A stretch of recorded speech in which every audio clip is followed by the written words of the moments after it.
This passage from the Mormon scriptures serves as the hinge point for a key Mormon differential doctrine, what we might call divine embodiment. But in line with the aim of this series, we won't discuss this citation.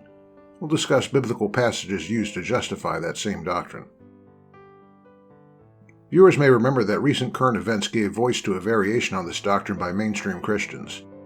I spoke not long ago of an ignorant Ohio politician who used the Bible's language to argue that wearing masks was contrary to biblical intentions. The passages that politician appealed to were the same I saw used by certain Mormon apologists, referring to what we might call image language.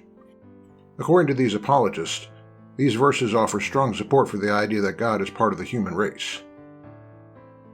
But is that what this language actually means? To find out, we first need to consider parallel language used by contemporaries of the authors of the Hebrew Bible.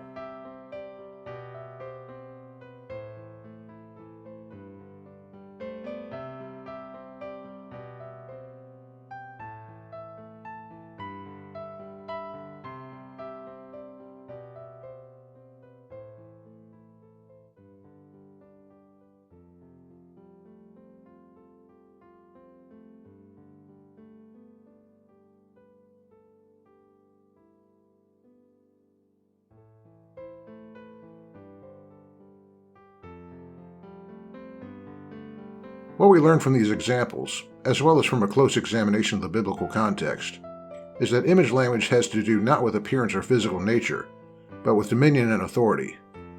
So, for example, in Genesis 9:6, we have a declaration that makes little sense if humans look like God, but which makes absolute sense if humans are granted God's authority to act as His representatives.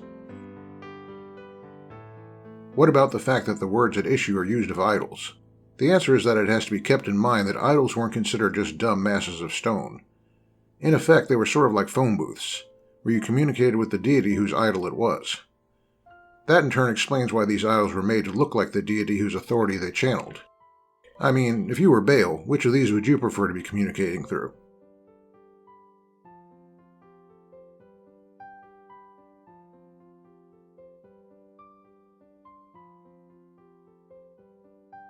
That addresses one of the leading Mormon uses of the Bible to support divine embodiment, and it makes Ohio politicians look pretty stupid too. But that's just one such appeal. We'll have a look at the second rank of appeal next time.